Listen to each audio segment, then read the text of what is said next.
मोदी को रोज नई गाली देना। पूरी डिक्शनरी उन्होंने खोल के रख दी है। नई नई गालियां रोज निकालते रहते। अरे भाई कुछ देश के लिए तो बोलो। मैं पहले ही कह चुका हूं कि अगर आज खुद बाबा साहब आंबेडकर चाहे तो बाबा साहब आंबेडकर भी आरक्षण खत्म नहीं कर सकते हैं। मोदी का तो सवाल ही नहीं उठता है। असल में इन लोगों की खुद की सच्चाई देश के सामने आ गई है और इससे ये बौखलाए हुए हैं, परेशानी हो रही है। आपके खिलाफ जो षड्यंत्र है उसको देश में कहीं पर भी करने न दो। कर्नाटका में उन्होंने खेल खेला है। आरक्षण का बहुत बड़ा हिस्सा माइनॉरिटी को देने का खेल खेला है। भाइयों बहनों, मुझे गर्व है आजादी के बाद पहली बार हुआ है। आजादी के बाद पहली बार ये दशक ऐसा आया है कि आज विधायकों की संख्या देख लीजिए, सांसदों की संख्या देख लीजिए।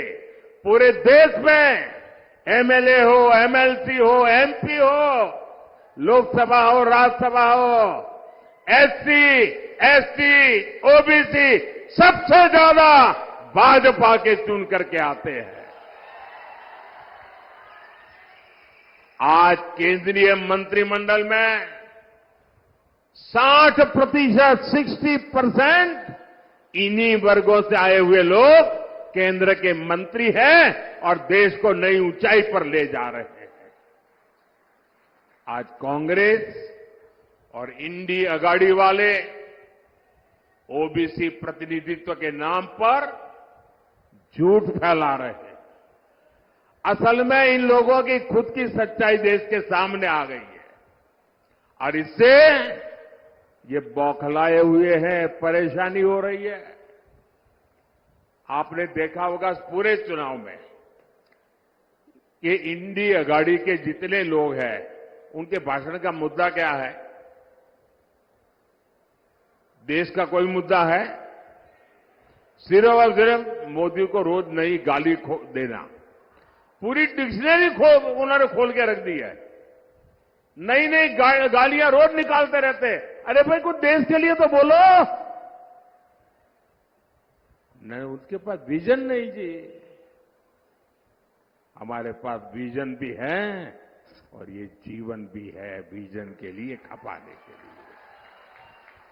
साथियों, दशकों तक कांग्रेस ने एससी, एसटी, ओबीसी के साथ जिस तरह से विश्वासघात किया उससे ये सभी कांग्रेस और इंडी अगाड़ी से पूरी तरह छिटक चुके हैं।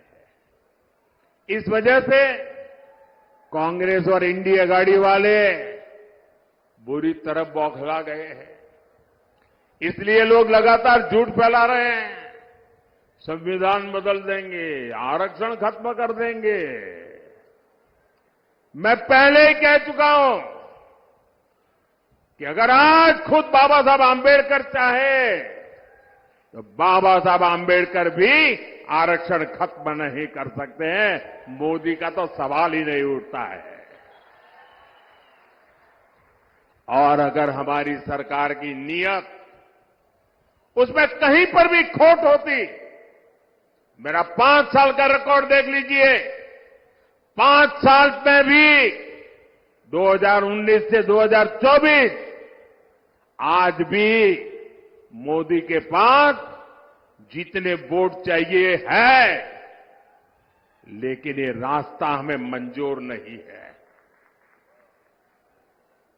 सैकड़ों सालों के साथ जिनको अन्याय हुआ, हमारे पूर्वजों ने पाप किए होंगे, मेरे लिए ये प्रायश्चित का अवसर है और इसलिए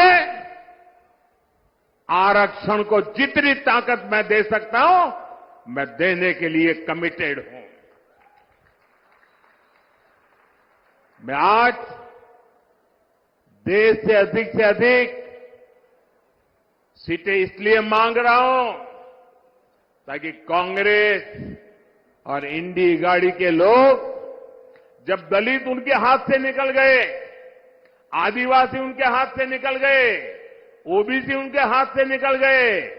ये बहुत बड़ी मात्रा में विजयी होकर के बीजेपी के साथ आते हैं। तब उन्होंने तय किया है और प्रयोग भी शुरू कर दिया है, एससी, एसटी, ओबीसी के आरक्षण में लूट मारने का, और वो माइनॉरिटी को देना चाहते हैं।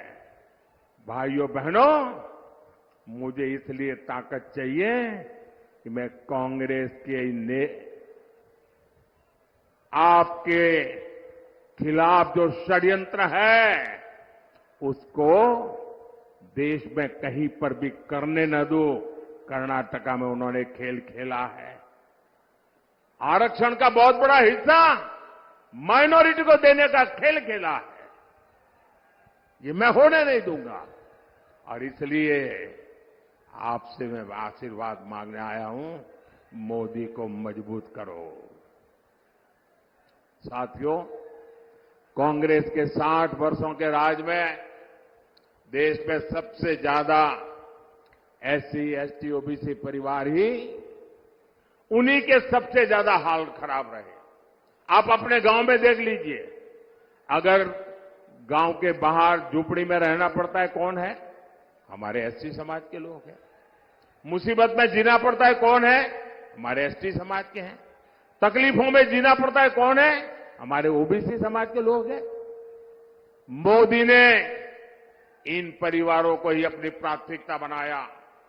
10 वर्षों में गरीब कल्याण की जितनी भी योजनाएं हमने बनाई, हमारी योजना सबके लिए है, बिना भेदभाव के हैं, समाज के हर वर्ग के लिए है। और स्वाभाविक है, जो लोग 50-60 साल से पिछड़े हुए थे, उनको उसका लाभ पहले मिल रहा है। और हम तो मानते हैं, इस देश की संपत्ति का पहला अधिकार उन लोगों का है जो पंक्ति में आखिर में बैठे हुए हैं। महात्मा गांधी भी यही कहते थे। मुफ्त राशन हो, मुफ्त इलाज हो, पक्के घर हो, शौचालय हो, बिजली हो, गैस हो, पानी हो, ये सब कुछ सबसे ज्यादा वंचित समाज को जरूरत थी। और वंचित समाज की वो आकांक्षाएं आजादी के इतने सालों के बाद आपका सेवक मोदी पूरी कर रहा है। भाई, वहां वो सज्जन तस्वीर लेके आए हैं, मैंने तस्वीर देख लिया। बैठिए, पीछे आप लोगों को परेशान कर रहे हैं। आपका मैं बहुत आभारी हूं आपके प्यार के लिए, लेकिन औरों को परेशान मत करो भाई। एससी, एसटी, ओबीसी परिवारों को इन योजनाओं से जोड़ने के लिए हमारी सरकार घर घर पहुंची है, गांव गांव पहुंची है। साथियों, कांग्रेस ने 100 से ज्यादा देश के जिलों को ही पिछड़े घोषित करके उनको अपने हाल पर छोड़ दिया था। इन जिलों में सबसे ज्यादा एससी और एसटी परिवार के लोग रहते हैं। हमने उसको एक नया रूप दिया, नया मिशन लिया और हमने उसको एस्पिरेशनल डिस्ट्रिक्ट बनाया, आकांक्षी जिला बनाया। और उसका मेरी ऑफिस से डेली मॉनिटरिंग होता है। परिणाम यह है कि गरीबों की भलाई के लिए की योजनाएं, एस्पिरेशनल डिस्ट्रिक्ट की योजनाएं, अब एस्पिरेशनल ब्लॉक की योजनाएं, डेली मॉनिटरिंग, हर चीज की जानकारी, उसका परिणाम यह है कि आज 10 साल के मोदी के कार्यकाल में इतने कम समय में देश में पहली बार 25 करोड़ गरीब गरीबी से बाहर निकले हैं भाइयों।